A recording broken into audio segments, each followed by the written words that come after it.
যাকে কাছের থেকে দেখলে ভাগ্য খোলে, দেখলে গাছ দূরের থেকে দেখতে ছিল আল্লাহ রসুলকে, মন ভরতে ছিল না, দোয়া করছেন মালিক দূরের থেকে দেখি মন ভরে না, একটু কি কাছে আসার অনুমতি দেওয়া যায় না? তোমার বন্ধুকে একটু কাছের থেকে দেখবো। মানুষের মতো হাঁটতে হাঁটতে আল্লাহ রসুলের মাথার সামনে আইসা দাঁড়ায় গেছেন, মন পড়ে আল্লাহর রসুলকে দেখছেন, আবার জায়গায় চলে গেছেন। ঘুমের থেকে উঠছেন তো জাবের রাদিয়াল্লাহু তাআলা আনহু বলতেছে, ইয়া রাসূলুল্লাহ দেখলাম তো, দেখলাম কি? বলে কি দেখছিস? বলে ওই গাছ মানুষের মতো হাঁটতে হাঁটতে আসছে, আপনার মাথার কাছে দাঁড়ায়া আবার মানুষের মতো হাঁটতে হাঁটতে চলে গেছে। তো আল্লাহর রসুল বলছে ও দূরের থেকে দেখতে ছিল, মন ভরতে ছিল না, তো হাত উঠায়া দিছে, মালিক এত কাছে বন্ধু আসলো, আপনার বন্ধু আসলো, আমি দূরের থেকে দেখা মন ভরে না, একটু কি অনুমতি আমাকে দেওয়া যায় না যে আমি একটু মাথার কাছে দাঁড়ায় দেখবো, নিজের মনটাকে ভরবো? হায় হায় হায়, যাকে দেখা উঠ সেজদা করে উঠ, আল্লাহর রসুলের সামনে উঠ সেজদা করতেছিলেন, উঠ। সাহাবা বলছে, ইয়া রাসূলুল্লাহ নাহনু আহাক্কু বিহা, উট যদি আপনাকে সেজদা করতে পারে তাহলে তো আমরা বড় অধিকার রাখি। তো আল্লাহর রাসূল বলেছেন, লাউ আমারতু আহাদান আন ইয়াসজুদা লি আহাদিন লা আমারতু নিসা আন ইয়াসজুদনা লি আজওয়াজিহিন্না, কোন মানুষকে যদি মানুষ আল্লাহ ব্যতীত কারো সেজদার বৈধতা থাকতো তাইলে আমি স্ত্রীকে বলতাম সে যেন স্বামীর পায়ে ডেলি সেজদা করে। না না, উট করছে বিদায় তোমরা করতে পারবে তা হবে না, তোমাদের সেজদা একমাত্র আল্লাহর জন্য হবে। হায় আমি কতটুকু বুঝাবো আর। হালিমা সাদিয়া যখন উঠছেন আল্লাহর রসুলকে গাদার উপরে নিয়া, তো যাইতেছিলেন নিজের এলাকার দিকে, গাদা ঘুরা গেছে বাইতুল্লাহর দিকে, ঘুরা এক সেজদা লম্বা, দ্বিতীয় সেজদা আরো লম্বা, তৃতীয় সেজদা আরো লম্বা। গাদাকে জিজ্ঞাসা করছে হালিমা, আরে এত লম্বা লম্বা সেজদা, সবাই চলে যেতেছে, আমি যাব না। আমি সেজদা দিব না তো দিব না কেন? আমি সেজদা ওই আল্লাহকে দিব না তো দিব না কেন যে আল্লাহ দুজাহানের বাদশার জন্য আমার পিঠকে নির্বাচিত করছে। আমি সেজদা দিব না তো দিব কে? ওই মুহাম্মদুর রাসূলুল্লাহ। ও যুবক, তোমার পায়ে হাত রেখে বুঝাইতেছি, আসো, জীবনটাও ছোট, অস্তিত্বটাও ছোট। আল্লাহ মুকুট দিচ্ছেন হাজারো, সম্পর্ক গুলাই এক একটা মুকুট, আর উদ্দেশ্য মালিককে পাওয়া, আর পাওয়ার জন্য সহজ পদ্ধতি মুহাম্মাদুর রাসূলুল্লাহ। একটা ক্যারিয়ার ধরেই বসে থাকেন, একটা। আমি প্রমাণ দেখাইতেছি, প্রমাণ দেখাইতেছি। আপনারা ইয়ামান জান নাই, আপনার ওয়াইস কুরনির নাম জানেন, ওয়াইস কারনি এটার নাম জানেন, ঠিক না? হ্যাঁ, কিন্তু আপনারা করণ চিনেন না। আমি চিনি করণ, আমি 4 বার গেছি, 4 বার ইয়ামানে। কয়বার? টানা 4 বার গেছি। আমি জানি করণ থেকে মদিনা দূরে, তো দূরে কতটুকু আমি জানি, মদিনা দূরে কতটুকু। অবেস আল্লাহ রসুলের জামানায় ছিলেন, সাহাবী হইতে পারেন নাই। অবেস সাহাবী হবে তো হবে কি কইরা?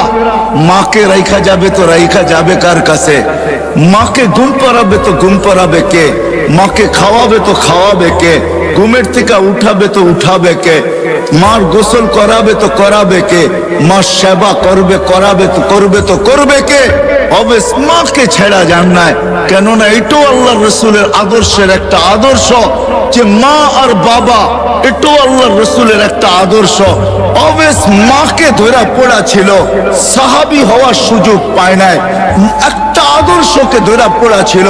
বিদায় আল্লাহ অবেসকে চমকাইছে এতটুকু, বলছে বন্ধু অবেস সাহাবী হইতে পারে নাই, কিন্তু আমি আপনাকে বলতেছি বইলা যান, যে অবেসকে পাবে সে যেন আপনার উম্মতের জন্য অবেসের হাত দুটা উঠাইতে বলে, কেননা অবেস হাত উঠাইতে দেরি, আমরা কবুল করতে দেরি করি না। কেননা অবেস আপনার একটা আদর্শ নিয়ে পড়া আছে, মা মা মা, মাকে ছেড়া যাব তো যাব কি করে? একদিকে সাহাবিয়াত টানতেছে, একদিকে আল্লাহর রসুলের দিদার টানতেছে, একদিকে সাহাবী হওয়ার কি সৌভাগ্যকে নেওয়া টানতেছে, আরেকদিকে বলতেছে মা নবীর আদর্শ রেখা যাইতো চাই কি করা, সাহাবী হইতে পারেন না। আল্লাহর রাসূল বলছে ওমর কেউ পাবে না কিন্তু তুমি পাবে, আলী কেউ পাক আর না পাক তোমরা দুইজনে পাবে। যখনই আবেশকে পাবে তো বলবে আমাদের জন্য যেন হাত উঠায়া দেয়, আমার উম্মতের জন্য যে হাত উঠায়া দেয়, আর তোমাদের জন্য দোয়া করায় নিবে। আর রাখো আমার এই জুব্বা, আবেশকে পাইলে আমার জুব্বা আবেশকে পড়ায়া দিবে। এক আদর্শ নিয়েছিলেন। চলেন, এটা এত আশ্চর্যজনক না, আশ্চর্যজনক তো সামনেরটা। আবেশকে যেদিন মার সেবার বদলা দিবে আল্লাহ, জান্নাতের গেটে দাঁড় করায় দিবে। আবেশ যখন জান্নাতে ঢুকতে থাকবে তো আল্লাহ থামায়া দিবে আর বলবে আবেশ আজকে জান্নাতি দোজখী সবাইকে আমি দেখাইতে চাই, তুমি যে আমার নবীর একটা আদর্শ নিয়ে পড়া ছিলা, সাহাবী হইতে পারো না, তাবেই হইছো, ওই মার সেবার বদলা আজকে জান্নাত জাহান্নাম সবাইকে দেখাবো। কি দেখাবেন? তো আল্লাহ ঘোষণা দেয় আবেশ জাহান্নামে যার উপরে তুমি আঙ্গুল উঠাবে তোমার আঙ্গুলের ইশারায় তাকে আমি জান্নাতে দিব। আবেশ আঙ্গুল উঠাইতে থাকবে, কাতারে কাতার জান্নাতে যাইতে থাকবে। আল্লাহর রাসূল আরবের এক কবিলার নাম নিছেন যে এই কবিলার সমপরিমাণ লোক জান্নাতে যাবে। কসম খোদার, আল্লাহর রাসূলের একটা ক্যারিয়ার ধরা পড়া থাকে, একটা আদর্শ ধরা পড়া থাকে, একটা আদর্শ, একটা ক্যারিয়ার, একটা লাইফ স্টাইল নিয়ে পড়া থাকো যুবক। কসম খোদার, এটা তোমাকে জান্নাতে নিবেই নিবে, নিবেই নিবে, নিবেই নিবে। আমি যুক্তি দিয়া বুঝাইলাম হাদিস, আর আর হবে না কেন? আল্লাহর রাসূল এই উম্মতের জন্য হারিসুল লাকাদ জাআকুম রাসূলুম মিন আনফুসিকুম আজিজুন আলাইহি মা আনিতুম হারিসুম বিল মুমিনিনা রাউফুর রহিম। ওই নবী যিনি আরশে যে আমাদেরকে বলেন না, সারা জীবন কাঁদতে কাঁদতে কাঁদতে কাঁদতে এক দিনের জন্য চোখের পানি শুকায় নেয়, নাইলে জিবরিল মিকাইল কোনোদিন মিথ্যা বলতো না। জিবরিল মিকাইল দুজন জিজ্ঞাসা করছেন মা জালা আরাকা তাবকি, যখনই দেখি আপনার চোখে পানি কেন টলটল করে, বলছে যেদিন থেকে জান্নাত জাহান্নাম দেখা আসছি ওদিন থেকে চোখের পানি থামে না। যে সারা জীবন চোখের পানি ঝরাইছেন, মৃত্যু লগ্নে যখন যাইতেছেন তখনও চোখের পানি ঝরতে ছিল। জিবরিল আলাইহিস সালাম জিজ্ঞাসা করছেন আনতা ইলা রাফিকি তাবকি আনতা ইলা রাফিকিল আলা আল্লাহু ইয়ান্তাযিরুক, এখনো কাঁদেন? আল্লাহ আপনার অপেক্ষায় অপেক্ষমান। উপর জগতে খুশির বন্যা চলতেছে, এখন বন্ধু বন্ধুর সাথে আইসা মিলবে, এই জন্য সমগ্র জগতে খুশির হুল্লোড় চলতেছে। আর আপনার চোখে পানি কেন? আপনি তো এখন আল্লাহর সান্নিধ্যে যাবেন, আপনার জন্য ঊর্ধ্ব জগতে খুশির বন্যা বইতেছে। সমগ্র জগৎকে সাজানো হয়েছে আজকে বন্ধু বন্ধুর সাথে চিরদিনের জন্য সাক্ষাৎ করাবে। আপনার চোখে পানি কেন? বলছে জিবরিল ফামান লিবাদিলি উম্মতি, এক প্রশ্ন এখনো বাকি, আমার পরে উম্মতকে দেখা রাখবে কে? নারায়ণগঞ্জের মানুষ এখানেই শেষ না, কবর থেকে কাঁদতে কাঁদতে উঠবে ওয়াহুয়া ইয়াকুম ওয়া ইয়াবকি ওয়া ইয়াকুল জিবরিল আইনা উম্মতি, উঠবে আর কাঁদবে আর বলবে আমার উম্মত কোথায়, আমার উম্মত কেন রিসিপশনে আসে না? যখন মাকামে মাহমুদে নিয়ে যাওয়ার জন্য উঠানো হবে, মাকামে মাহমুদে যায় হাত রাইখা বলবে বসবো না। আল্লাহ বলবেন কেন বসবেন না? বলে আমার উম্মতকে, পিপাসিত উম্মতকে আমি বসলে পানি পান করাবে তো কে করাবে? আমি তো দুনিয়াতে বইলা আসছি মাওঈদুকুমুল হাউজ, উম্মতকে কানে কানে বইলা আসছি সাক্ষাৎ হাউজে কাউসারে সর্বপ্রথম হবে, আমি নিজের হাতে তোমাদেরকে পান করাবো। ঠোঁট উম্মতের হবে, হাত আমার হবে, আমি লাগায়া পান করাবো আর বলবো লা তাসমান বাদাহা আবাদা, আর কোনোদিন পিপাসা তোর কাছে আসবে না। এই পানি কে পান করাবে?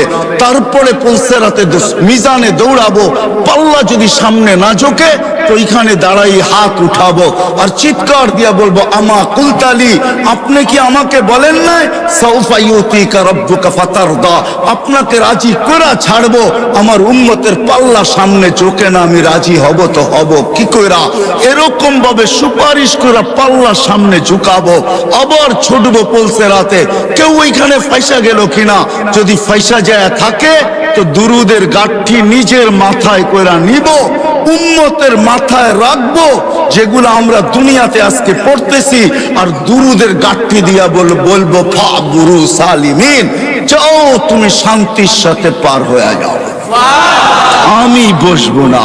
যেই নবী কিয়ামতের মাঠে পর্যন্ত উম্মতি উম্মতি বলে চিৎকার দিবে। আসেন, এই ছোট্ট জীবনটা, ছোট্ট অস্তিত্বটা, এই ছোট্ট হায়াতটা, ছোট্ট অস্তিত্বটা এর সাথে সংযুক্ত যত কিছু ওই মালিককে রাজি করার জন্য, আর মালিক মুহাম্মদুর রাসূলুল্লাহর মাধ্যমে রাজি হবে। এই জন্য পাক্কা ওয়াদা করি আজকে যে না, ওয়াদ যদি আমার বুঝে আইসা থাকে, দিলে লাগা থাকে, আমি যুবকদেরকে বলবো নবীর আদর্শে আদর্শবান হব, নবীর আদর্শ শিখবো, নবীর কেরিয়ার শিখবো, নবীর লাইফ স্টাইলকে নিজের লাইফ স্টাইল বানাবো। ওয়াদা পাক্কা, বিলকুল, আল্লাহ কবুল করুক। কিন্তু নবীর আদর্শের ভিতরে, নবীর আদর্শের ভিতরে সবচেয়ে বড় আদর্শ যেটা, যেটা দুনিয়াতে আসতে দেরি, ওই আদর্শের মেসেজ আমাদেরকে দিতে দেরি করেন নাই, আর যেদিন দুনিয়ার থেকে যাইতেছিলেন ওই দিন এই চিৎকার দিতে দেরি করেন নাই, আসসালা আসসালা ওয়া মা মালাকাত আইমানুকুম, আইসো নামাজের মেসেজ দিছেন, যাওয়ার সময় নামাজের মেসেজ দিতে দিতে গেছেন। ওই নামাজ নবীর আদর্শের সবচেয়ে বড় আদর্শ, নামাজের চেয়ে বড় কোনো আদর্শ নাই।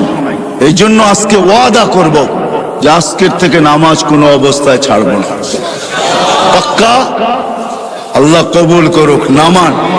কিন্তু আমি নারায়ণগঞ্জের যুবকদেরকে এটাও বলবো, আপনি ছাড়তে পারেন, তুমি ছাড়তে পারো, মা বোনদেরকেও বলতেছি ছেড়া দিতে পারেন, কিন্তু একটা কথা শুনতে হবে, আব্দুল কাদের জিলানী যদি না লিখতেন আর উনি যদি না বলতেন, আমি কোনোদিন বর্ণনা করতাম না। আব্দুল কাদের জিলানী রহমতুল্লাহ আলাইহি লেখছেন, শুকর সকালবেলা উঠা আল্লাহকে বলে, লাকাল হামদ খালাকতানি আবতারা খালকিক, ও মালিক, সৃষ্টির ভিতরে আমি সবচেয়ে নিকৃষ্ট, তারপর তোর প্রশংসা। কিন্তু মালিক, আমি নিকৃষ্ট হইলে হবে কি, আমার চোখেও আমার চেয়ে একজন বেশি, আমার চোখে আমার চেয়েও একজন নিকৃষ্ট আছে। আল্লাহ জিজ্ঞাসা করে, কে? তোমার চোখে তোমার চেয়ে নিকৃষ্ট? বসে, যাকে তুমি 5 বেলা ডাকো তারপরও আসে না, ও আমার চোখে আমার চেয়েও নিকৃষ্ট। তো শুকর আল্লাহকে লজিক দেয়, লজিক, কেননা আমি মরবো, একদিন আসবে আমি মাটি হয়ে যাব, কিন্তু যাকে তুমি 5 বেলা ডাকো আর ও আসে না, উকুদুহান নার, ও তো জাহান্নামের ইন্ধন হবে। বিদায় ও আমার চোখে আমার চেয়েও নিকৃষ্ট। বিদায় আমি সবার কাছে হাত জোড় দরখাস্ত করতেছি, যতদূর আমার আওয়াজ চায়, যে আমার কথা শোনা থাকে বা শুনতেছে, আপনি নামাজ ছেড়া দিতে পারেন, যুবক তুমিও পারো, নারী মা বোন আপনারাও পারেন, কিন্তু বাইবা নিবেন, শুকরের চোখে আমি যাব তো যাব কোথায়? এই জন্য হাত জোড় দরখাস্ত, নামাজ কোনোদিন ছাড়বো, কোনোদিন ছাড়বো। আজকে থেকে নবীর আদর্শ শিখবো এবং নিজের ক্যারিয়ার শিখবো, লাইফ স্টাইলকে লাইফ স্টাইল বানাবো। কিন্তু শিখার ক্ষেত্র পাবো তো পাবো কোথায়? হইতে পারে আজকে তো দুনিয়া বলে, এক সময় বলতো দুনিয়া যে দুনিয়াটা হাতের মুঠায়, এখন দুনিয়ারা বলে দুনিয়াটা আঙ্গুলের মাথায়, ঠিক না? টাচ করতে দেরি, পাইতে দেরি হয় না। না না না, এটা সঠিক পদ্ধতি না যে আপনি সবকিছু নেট থেকে সংগ্রহ করবেন। কেউ যদি বলে এটাও তো একটা প্রযুক্তি, মানি আমি এটা প্রযুক্তি, তাতে কিছু আসে যায় না, কিন্তু এটা নেটের থেকে না। আপনি নেটের থেকে পাইলো কিন্তু আপনি হাইটা আসার ফজিলত পাবেন তো পাবেন কোথায়? একজন আলেমকে জিজ্ঞাসা করার ফজিলত পাইবেন তো পাইবেন কোথায়? ওনাকে দেখার ফজিলত পাইবেন তো পাইবেন কোথায়? ওনার সোহবতে অতক্ষণ সময় বসার ফজিলত পাবেন তো পাবেন কোথায়? সময় নাই আমার, নাইলে আমি দেখাইতাম যে এক একটা কত ফজিলত রাখে। চলেন একটাই শুনানি। জান উলামা আছে, কিতাবের নাম বলে দিতেছি। লুবাবুল হাদিস আলা কাউলিল হাসিস, জালালউদ্দিন সুয়ুতি রহমতুল্লাহ লেখা ইবনে মাজাহ শরীফ সিয়াসত তার এক কিতাব। আল্লাহর রাসূল এটাও বলছেন যে হক্কানি আলেমদের জিয়ারত করলো সে যেন আমার জিয়ারত করলো।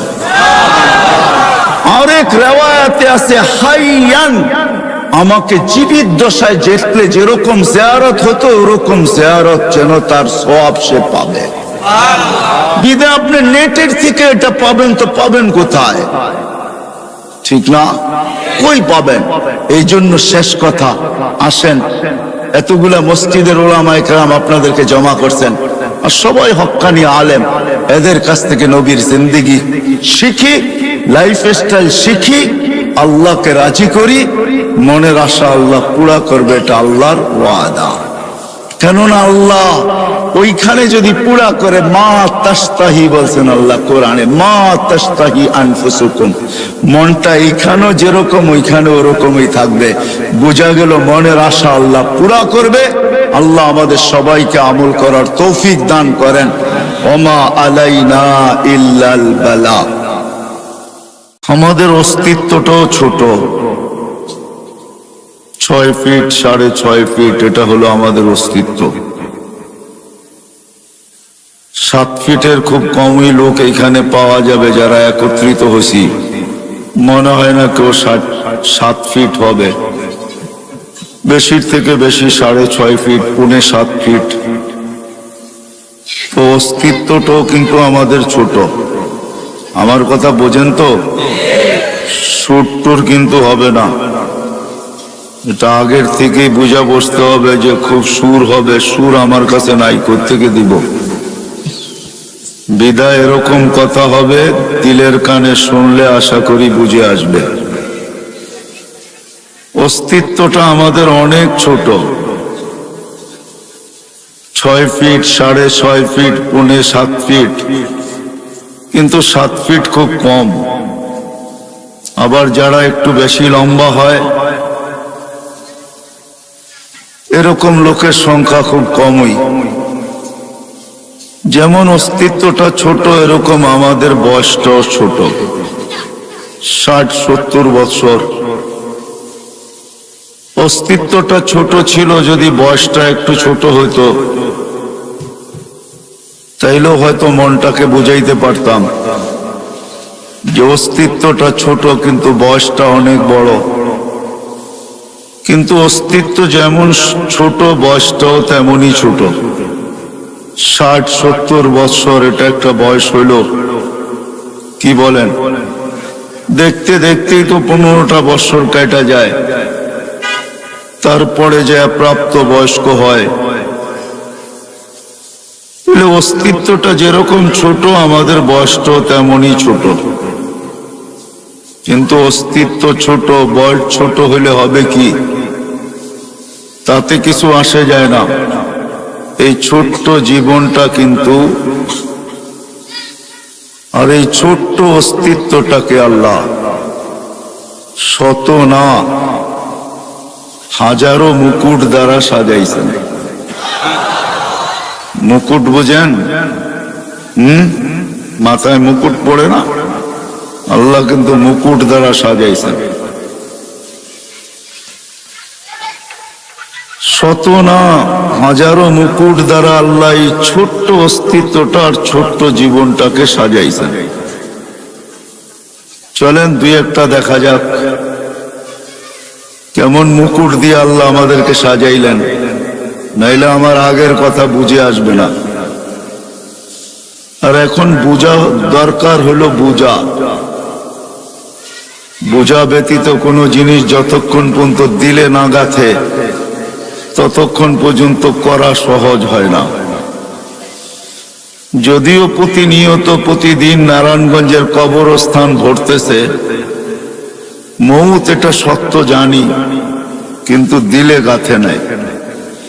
যদি গাঁথত তাহলে ফেরেশতাদের কথাই সত্য হইতো, আল্লাহুম্মা লাম ইয়াইশ। এটা ফেরেশতাদের কথা বলতেছি আমি, আর এই শব্দ হাদিসে আছে।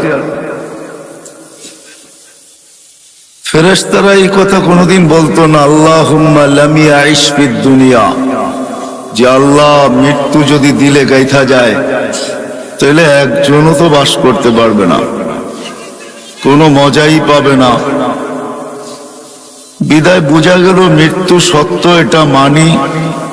মারা যায় চোখে দেখি, কবর দেওয়া হয় এটা জানি এবং দেখি, কিন্তু আসলে মৃত্যুটা দিলের ভিতরে গাঁথে নাই।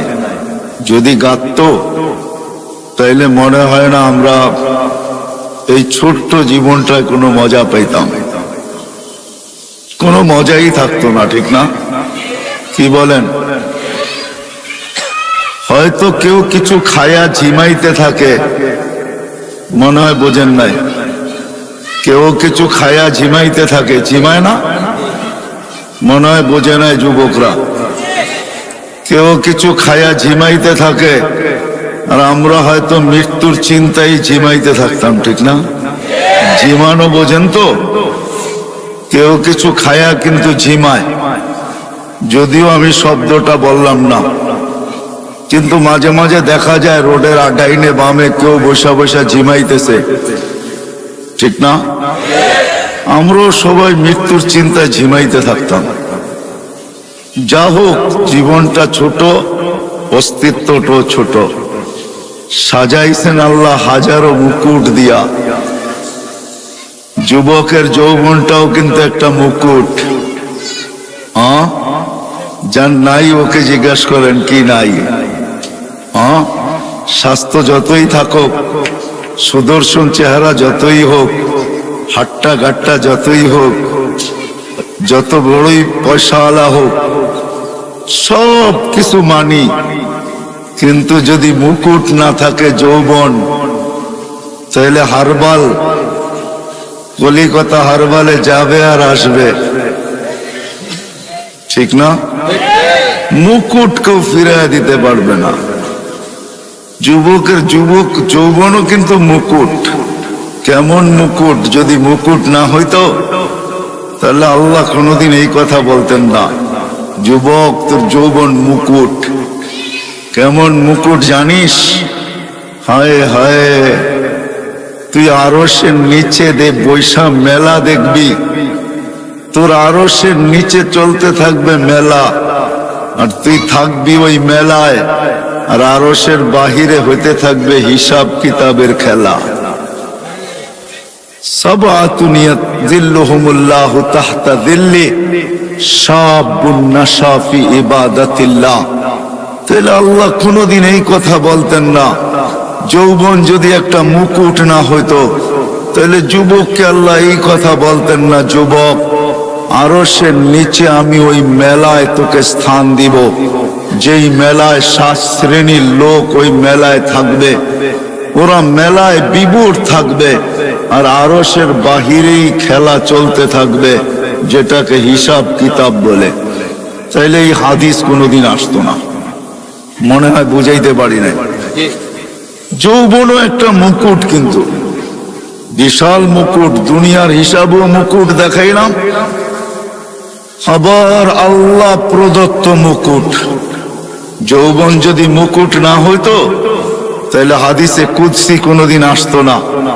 আল্লাহ যুবককে দেখা, ওই যুবককে দেখা আল্লাহ এই কথা বলতেন না, যেই যুবক শাবাবা খুশা, যেই যুবক আল্লাহর ভয়ে নিজেকে লজ্জাপতির মতো গুটায় নিছে, তাইলে ওই যুবককে দেখায় আল্লাহ এই কথা বলতেন না। ফেরেশতাদেরকে এই কথা কোনোদিনও শুনাইতেন না, ইন্নী উবাহি বিহিল মালাইকা, ও ফেরেশতারা, আমি এই যুবককে নিয়ে তোমাদের উপরে গৌরব করি। এই শব্দ আল্লাহ কোনোদিন বলতেন না। যৌবনও একটা মুকুট। এরকম যদি দেখাইতে যাই কোরআনের ওই কথা তো রয়েই গেল, ওয়ালাকাদ কাররামনা বনি আদম। আল্লাহ বলে শ্রেষ্ঠত্বের মুকুট তোর মাথায়। কোরআন বলতেছে শ্রেষ্ঠত্বের, তুই ছোট হইলে হবে কি? কেননা তুলনা করতে গেলে আমার কাছে সময় হবে না যে আমরা অস্তিত্বগতভাবে কতটুকু ছোট। জিবরিল আলাইহিস সালামের সাথে তুলনা চলবে না আমাদের। কেননা ফাইদা রাসুহু ফাওকা সাবঈ সামাওয়াত, উনার মাথা 7 আকাশের উপরে, রিজলুহু তাহতা সারা, পাও 7 জমিনের নিচে, সিত্তুমিয়াতু জানা, 600 ডানা, লাউ কাশাফা জানাহাই লাগাত্তাল মাশরিক ওয়াল মাগরিব, 2 ডানা প্রসারিত করলে 2 সীমান্ত ঢেকা যায়। ওটার সামনে তো আপনার আমার কোনো তুলনাই নাই। বিধায় ওনাকে দিয়ে আমাদেরকে তুলনা করলে চলবে না, কোনো পার্সেন্টেজ নাই। জমিনেরটা দিয়ে আমাদেরকে তুলনা করতে হবে।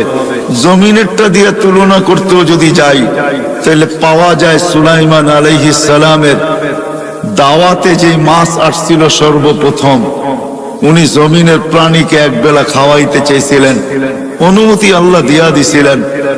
উনি 6 মাস বৎসর বর পাকায়া যখন রেডি করছেন, আল্লাহকে বলছেন মেহমান পাঠান। আল্লাহ বলছে জল না স্থল? বলছে জল আগে পাঠান, স্থলের মানুষগুলা তো বাড়ির মানুষই, ওরা পরে খাবে না। তো আল্লাহ জলের থেকে একটা মাছ পাঠায়া দিছিলেন, শুনছিলাম। মাছ এসে সালাম দিয়া বলছে আল্লাহর নবী, আজকে তো আপনারই মেহমান। বলে বিলকুল। বলে খাওয়া রেডি? বলে বিলকুল রেডি। তো খাইতে শুরু করছেন, যা পাকাইছেন 1 বছর পর্যন্ত জিন ইনসান দিয়া সব খাইছেন। যেই পাতিল দিয়া পাকাইছেন ওগুলা খাইছেন, যত বর্তন সর্তন পেয়ালা শেয়ালা, যত চামচ চুমচ সব খাইছেন। এমনকি চাটাই পর্যন্ত খায়া ফেলছেন। সব খায়া যেমন পাকানের আগে পরিষ্কার ছিল এমন পরিষ্কার করে দিছেন। তো সুলাইমান আলাইহিস সালাম বলতেছিলেন এমন পেটুক তো দেখি নাই। তো বলছে আল্লাহর নবী মেহমানকে এরকম ভাষায় বলা উচিত না, অন্য কেউ যদি বলতো তো মেনা নিতাম, কিন্তু আপনি আল্লাহর নবী হয়ে এরকম বললেন, তো বললেন কি কইরা? বিদায় আপনি যখন খোঁচা মাইরাই দিলেন, তো আমি সত্য বলতে বাধ্য হইলাম। আল্লাহ আমাকে ডেলি এরকম 3 লোকমা দেয়, আপনি তো 1 লোকমা দিলেন, বাকি 2 লোকমার জায়গা এখনো খালি আছে। তাকে দিয়েও কিন্তু আমরা তুলনা করলে হবে না। একটা হাতি দিয়েও যদি তুলনা করি, তার তুলনায় আমরা বহু ছোট, ঠিক না? বিদায় অস্তিত্বটা আমাদের ছোট, কিন্তু অস্তিত্বটা ছোট, আবার বয়সটাও কিন্তু ছোট। অস্তিত্ব ছোট, কসম খোদার আমাদের বয়সটাও ছোট। কিন্তু হইলে কি হবে? এই অস্তিত্ব আর বয়সের উপরে হাজারো মুকুট লাগানো আছে, মুকুট। গণাইতে গেলে বা দেখাইতে গেলে সারাটা রাত্র কেন জীবনটা চলে যাবে। যদিও আমরা এগুলাকে কখনো অ্যানালাইসিস করি না, ভাবি না, চিন্তা করি না যে আমার অস্তিত্বটা কত বড়, আমার অস্তিত্ব এবং আমার এই ছোট্ট বয়সটা। আর এই যে হাজারো মুকুট দিয়ে আল্লাহ আমাকে সাজাইলেন, এটা দিলেন তো দিলেন কেন? কি জন্য দিলেন আল্লাহ? এই কথা কিন্তু আমরা ভাবি খুব কম লোকই। মনে হয় না এই মজলিসে একজনও পাওয়া যাবে না। আমি মুকুট দেখাইলে অনেক দেখানো যাবে, সবগুলোই কিন্তু এক একটা মুকুট, বিশাল বিশাল মুকুট। সৃষ্টির ভিতরে শ্রেষ্ঠত্ব দিলেন আপনাকে, এটাও একটা মুকুট। কুদরতি হাত দিয়া তৈরি করলেন, এটাও একটা মুকুট। না মুকুট না, 9 মাস সময় নিয়ে 10 মাস সময় নিয়ে তৈরি করলেন। আয় আমি তো বলতে বাধ্য, আল্লাহ আল্লাহ সবচেয়ে বড় ম্যাজিক। আল্লাহ ম্যাজিশিয়ান। আল্লাহ সবচেয়ে বড় ম্যাজিক হলো আপনি আর আমি। মানুষের চেয়ে বড় কোনো ম্যাজিক নাই। ছোট্ট একটা উদাহরণ দিলে বুঝে আসবে কিনা জানি না।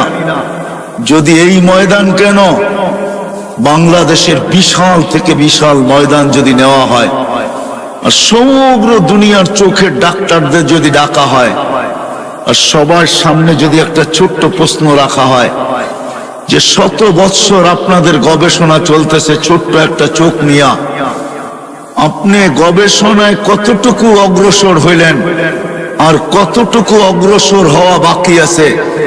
তাহলে কসম খোদা, সারা দুনিয়ার ডাক্তার এই কথা বলবে, সারা দুনিয়ার ডাক্তার এই কথা বলবে যে গবেষণা করতেছি এটা জানি, কিন্তু কতটুকু পৌঁছতে পারলাম আর কতটুকু বাকি আছে, সারা দুনিয়ার ডাক্তার বলবে এটা আমাদের জানা নাই।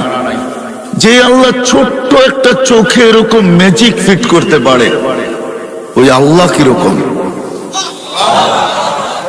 ছোট্ট একটা চোখে এতটুকু ম্যাজিক যে সারা দুনিয়ার চোখের ডাক্তার যদি আনা হয়, সারা দুনিয়ার চোখের ডাক্তারকে যদি আনা হয় আর যদি বলা হয় যে গবেষণা করতে করতে 100 বৎসর হয়ে গেল, আরো বেশি 200-400 বছর বললেও কম হবে না, আপনি কোন সিদ্ধান্তে পৌঁছলেন?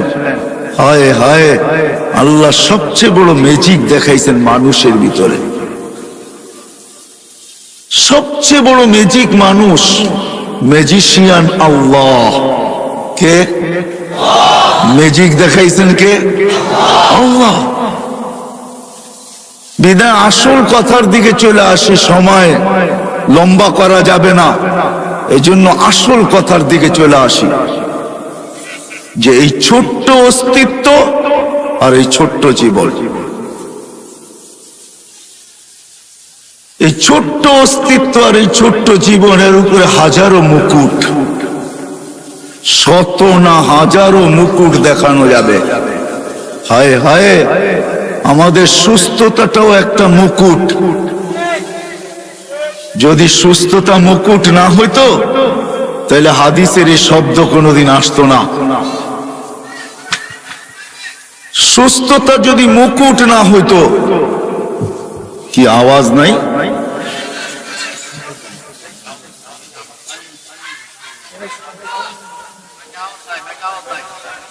সুস্থতা যদি মুকুট না হইতো,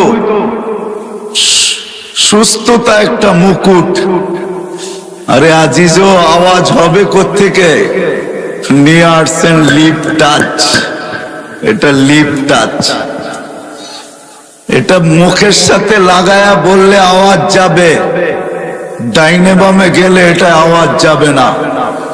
এটা বানানো হয়েছে সিঙ্গারদের জন্য, সিঙ্গার, বক্তাদের জন্য এটা বানানো হয় নাই।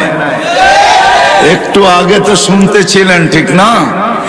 কেননা মুখের সামনে নিয়ে বলতে থাকলে খুব ভালো শুনবেন। এটার নামই হইল লিপ টাচ। ঠোঁটের সাথে লাগায়া বলতে হবে। আমরা সিঙ্গার না,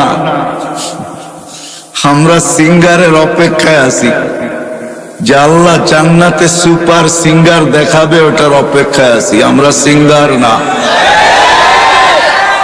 নিয়েই তো আসছেন লিপ টাচ, কানেরটা নিয়ে আসেন, আওয়াজ শুনবেন। ডাইনে গেলে বামে গেলে এটা আওয়াজ টানে না। বিদায় কথা আর 15 মিনিট হবে, শুধু আপনাদের মাইকের দুর্বলতার কারণে। এটা ওলামা ইকরাম ভাইবা নিয়ে আসে না, বাবে সব বক্তা ঠোঁটে লাগায়া বলবে, এরকম অভ্যাস আমার নাই। আমি তো ডাইনেও দেখবো, বামেও দেখবো, তারপরে বলবো। বিদায় কথা শেষ হয়ে গেছে পড়ায়। বিদায় কানেরটা হইলে হয়তো বলা যেত, কিন্তু ডাইনে বামে দেখতেই হবে। মানুষ অভ্যাসের দাস, একটা প্রবাদ বাক্য আছে। আবার এটাও আছে, অভ্যাস মানুষের দাস, এটাও একটা প্রবাদ বাক্য আছে। বিদায় এই জিনিসটা হলো লিপ টাচ। এখন শোনা যায়?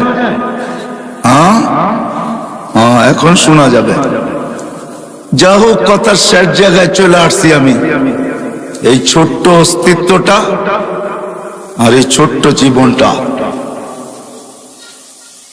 আর এই শত না হাজারো মুকুটের উপরে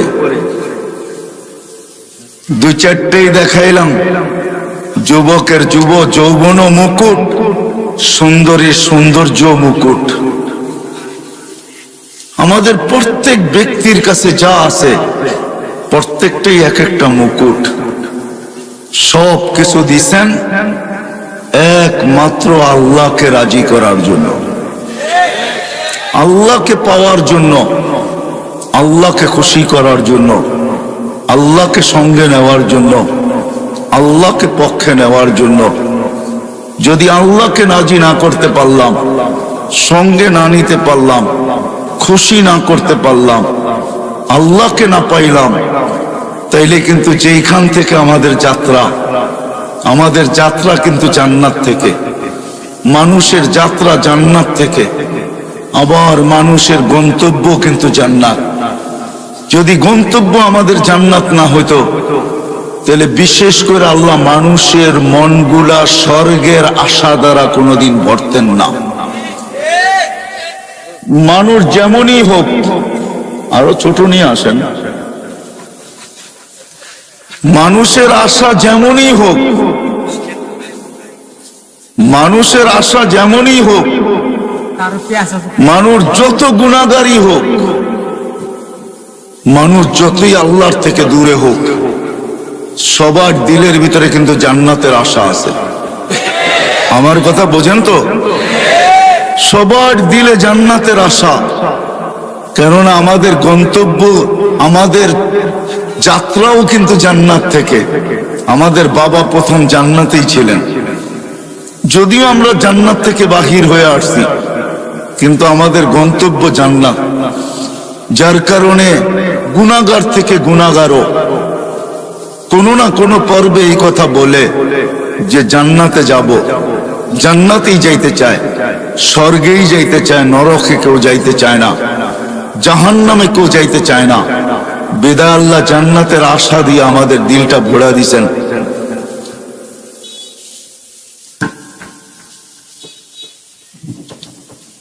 জান্নাতের আশা দিয়ে আল্লাহ আমাদের দিলটাকে ভরা দিছেন।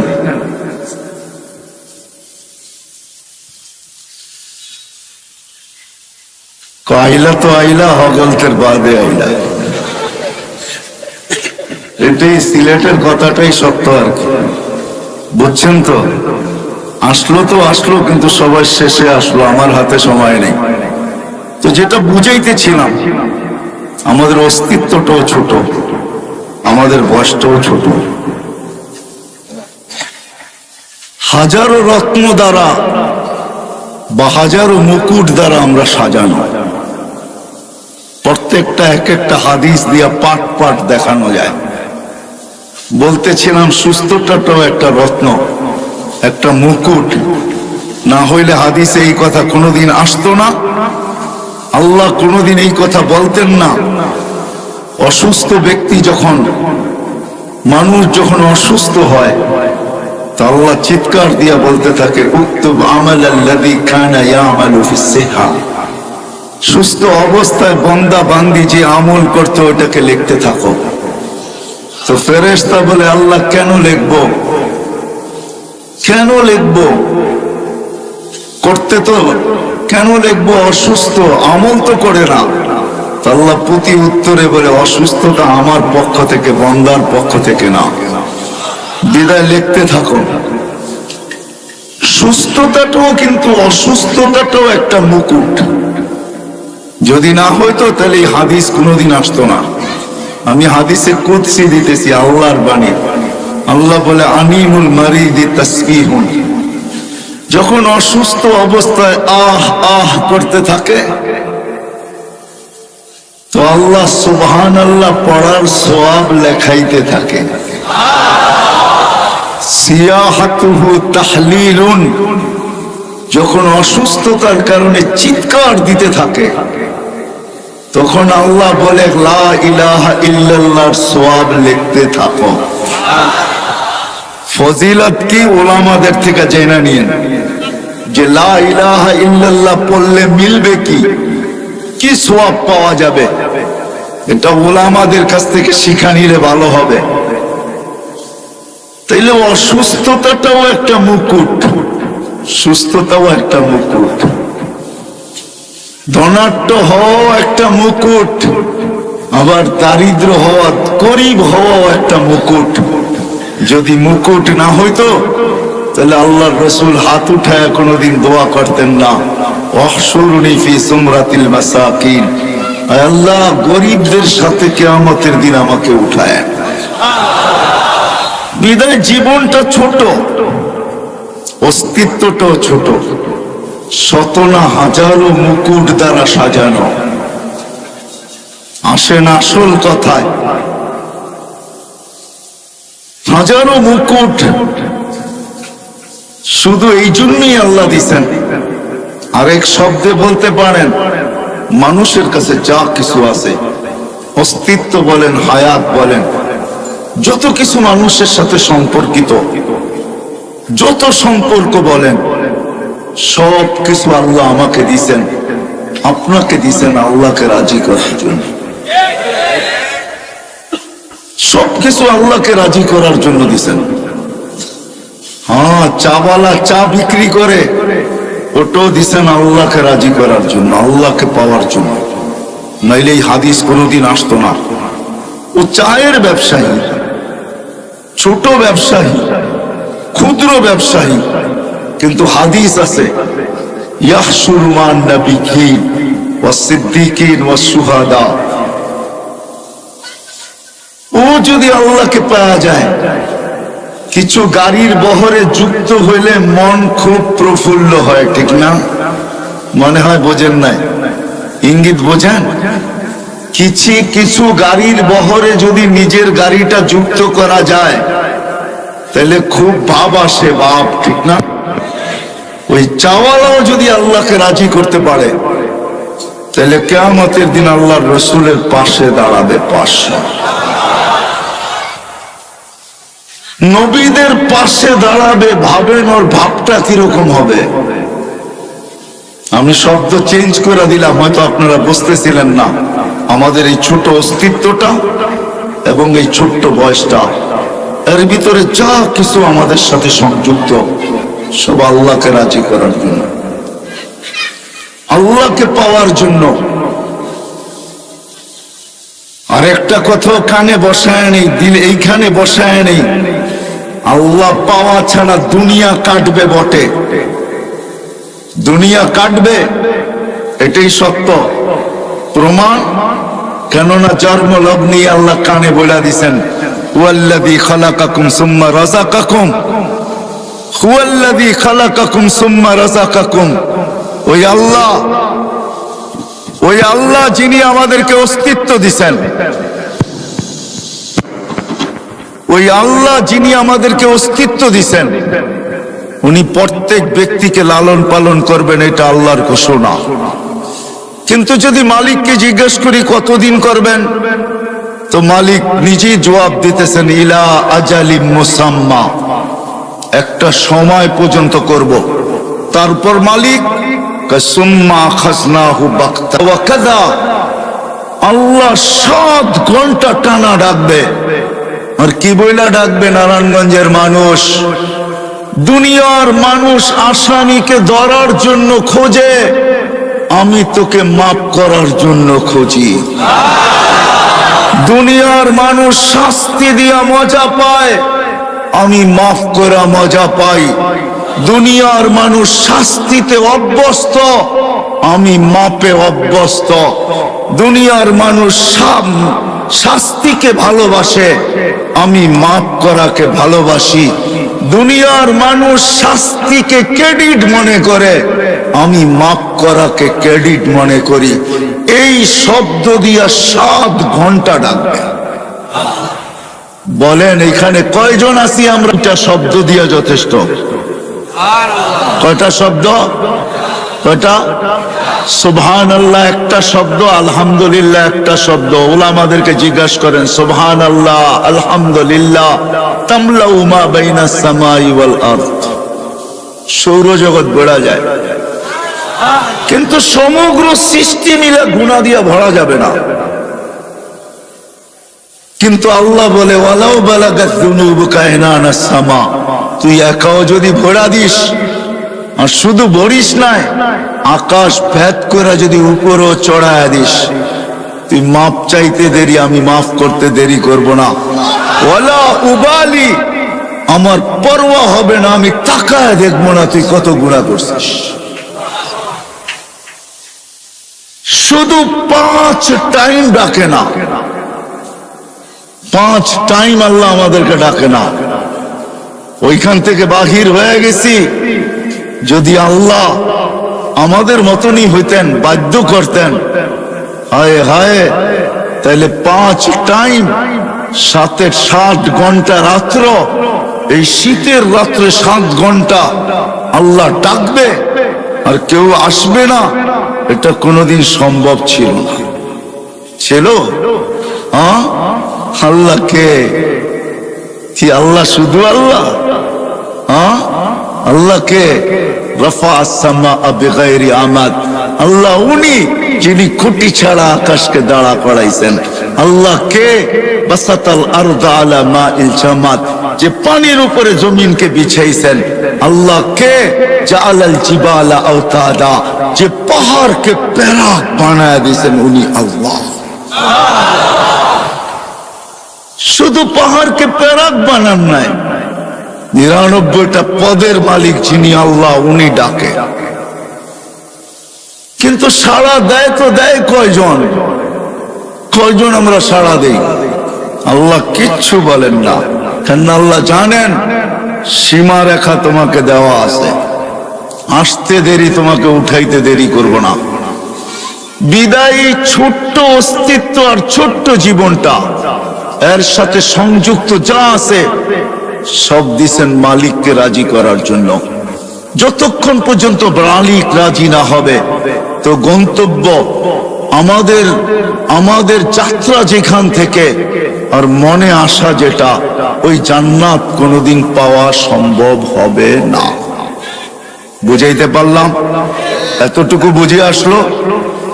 দুনিয়া কেটে যাবে, আবারও বলতেছি, দুনিয়া কেটে যাবে, আল্লাহ না পাইলেও কেটে যাবে। 750 কোটি মানুষের ভিতরে 600 কোটি মানুষই আল্লাহকে মানে না, জানে না, চিনে না। তারপরে ওদের জীবন কেটে যেতেছে, আজকে না মানলেও কেটে যাবে। কিন্তু কালকে যে মৃত্যু, এরপরে 1 সেকেন্ডও আল্লাহ পাওয়া ছাড়া কাটবে না। কসম খোদার কাটবে না, এটাই সত্য। বিদায় সব সম্পর্ক আল্লাহ পাওয়ার জন্য, আল্লাহ পাওয়ার জন্য আল্লাহ দিছেন। এই অস্তিত্বটাও আল্লাহ পাওয়ার জন্য, ছোট্ট জীবনটাও আল্লাহ পাওয়ার জন্য, এর সাথে সংযুক্ততা যত জিনিস আছে সব আল্লাহ পাওয়ার জন্য। কিন্তু একটা ছোট্ট প্রশ্ন, আল্লাহ পাবো তো পাবো কি করে? আল্লাহকে তো চোখে দেখা যায় না যে আমি আল্লাহ পাবো। আল্লাহর কথা তো শোনা যায় না যে আমি আল্লাহ পাবো। আল্লাহকে তো ধ্যান ধারণায় আনা যায় না, আল্লাহকে তো আঁকা যায় না। আল্লাহ কিরকম? মানুষ ব্যঙ্গচিত্র দুনিয়াতে অনেক আঁকছে, আরো না জানি দুনিয়া যতদিন থাকবে কত ব্যঙ্গচিত্র আঁকবে, কিন্তু আজ পর্যন্ত মনে হয় কারো কলমে আল্লাহর কোন চিত্র উঠে আসে নাই। সত্য তো? ব্যঙ্গচিত্র মানুষ বহুত আঁকছে, আরো বহুত আঁকবে, হইতে পারে, আঁকতে পারে। আমার এটা নিয়ে কোনো সে নাই, আলোচ্য বিষয় না। কিন্তু আজ পর্যন্ত আল্লাহর কোনো আলোকচিত্র আসে নাই, কোন চিত্র কেউ আঁকতে পারে নাই। এটাই আল্লাহকে ধ্যান ধারণায় আনা যায় না, বর্ণনা দিয়া শেষ করা যায় না। শেষ করবেন কি করে? দুনিয়ার পদগুলা সীমিত, আল্লাহর কোন পদের সীমা রেখা নাই। কোন আলেম বলতে পারবে না আল্লাহ তো আল্লাহর জাতি নাম, এটা আল্লাহ, এটা পার্সোনাল নাম, এটা আল্লাহর পদ না, এটা হলো জাতি নাম। আল্লাহ পদ সামনে বলতেছি, রহমান এটা হলো আল্লাহর একটা পদ, আল্লাহর একটা সিফত। এটা শুরু কোথায় শেষ কোথায় দুনিয়ার কেউ জানে না, এমনকি জিবরিলও জানে না, মিকাইলও জানে না, ইসরাফিলও জানে না, মালাকুল মউতও জানে না, হামিলিনে আরশও জানে না, কোন নবী জানে না, কোন রসুল জানে না, এমনকি মুহাম্মদুর রাসূলুল্লাহ পর্যন্ত জানেন না। কোন আলেমও বলতে পারবে না যে এটা শুরু কোথায় শেষ কোথায়। বলা যাবে?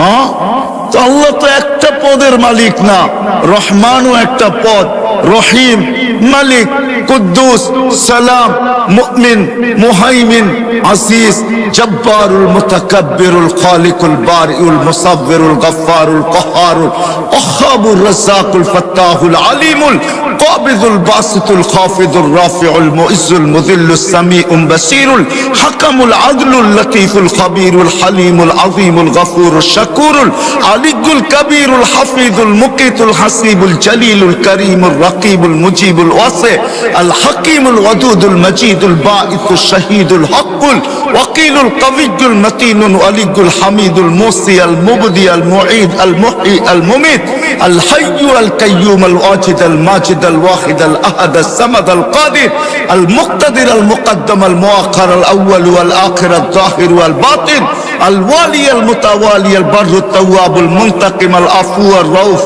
মালিক আল মুলক যাল জালালি ওয়াল ইকরাম আল মুকসিত ওয়াল জামি ওয়াল গানিয়্য আল মুগনি আল মানি আল দার আল নাফি আল নূর আল হাদি আল বদি ওয়াল বাকি আল ওয়ারিস ওয়াল রশিদ আস সাবুর।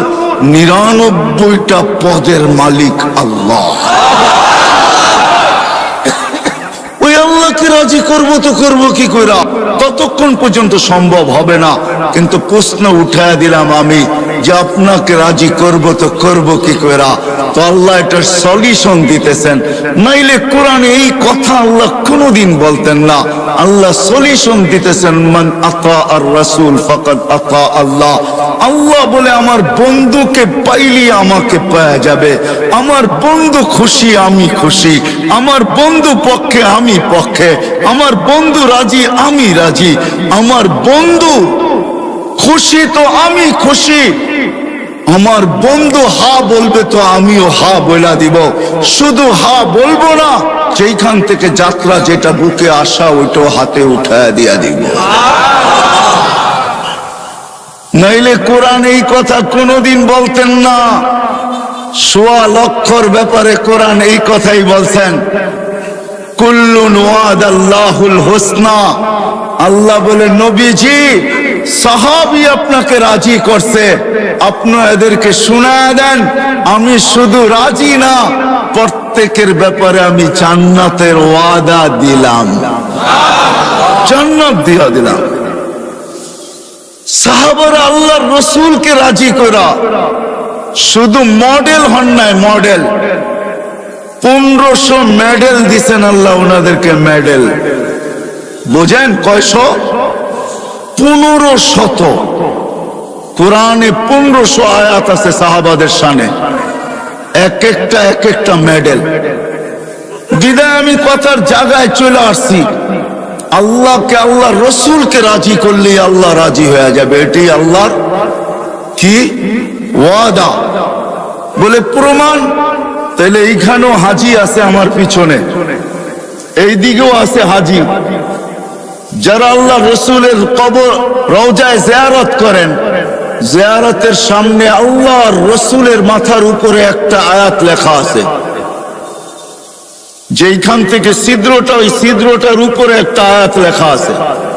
আয়াতটা লেখা হইল ফাইন জাউকা, আপনার উম্মত যদি আপনার কাছে আসে গুনার বোঝা নিয়া, আস্তাগফিরুল্লাহ, আর আয়েশা যদি আমার কাছে মাপ চায়, আস্তাগফার লাহুর রাসূল, আপনি যদি একটু ইশারায় হা বইলা দেন, লাওয়াজাদাল্লাহ তাওয়াবার রহিমা, তো আমি আল্লাহ ওয়াদা করতেছি, প্রতিজ্ঞা করতেছি, লাওয়াজাদা, আল্লাহ কসম খায়া বলতেছে, আমি আমার জাতের কসম, আপনি হা বলতে দেরি আমি মাফ করতে দেরি করব না।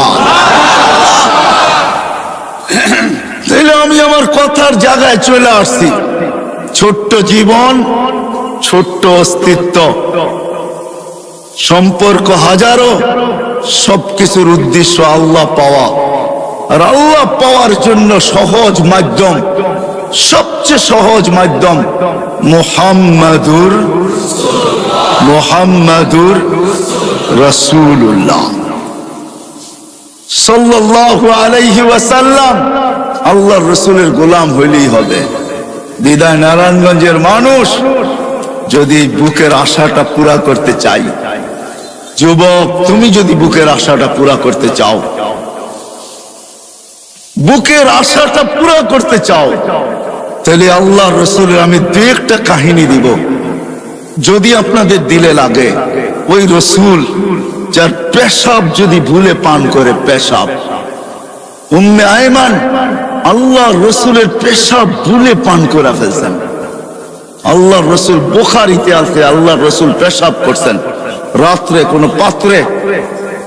উম্মে আয়মান পিপাসিত ঘুমের থেকে উঠছেন রাত্রে, পিপাসায় উঠায় ফেলছে, দেখছে সামনে পেলা আছে। আল্লাহ রসুলের কি তো দাসী ছিল উম্মে আয়মান, পেলা সামনে রাখা, হাত দিয়া দেখে পানির মতো তরল, নাক নিয়া দেখে সুঘ্রাণ, মন মানতে ছিল না, পান করা পিপাসা মেটায় আনিছে। সকালবেলা আল্লাহ রসুল যখন ঘুমের থেকে উঠছেন, তো বলছে উম্মে আয়মান পাত্রে কিছু জিনিস আছে, বাহিরে নিক্ষেপ করো।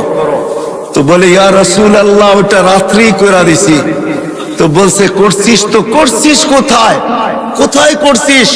বলে ইয়া রাসূল আল্লাহ, পিপাসার তাড়নায় ঘুমের থেকে উঠে গেছি, হাতের নাগালি ছিল এটা, পানিও তরলও দেখলাম, নাক লাগায় দেখলাম এরকম সুঘ্রাণ আর কিছু হয় না, আর মনকেও মানাইতে পারি নাই, পান করে নিছি। আল্লাহ রসুল হাসি দিয়া বলছে উম্মে আয়মান, যতদিন বাঁচবে খিদা তোর কাছে কোনোদিন আসবে না। কসম খোদার, উম্মে আয়মান যতদিন বাচ্চা ছিল খিদা আর তার লাগতো না। সাথে সাথে এটাও বলছেন উম্মে আয়মানের শরীর আর জাহান্নামে যাবে না। আমি নারায়ণগঞ্জবাসীকে একটু বলতে চাই,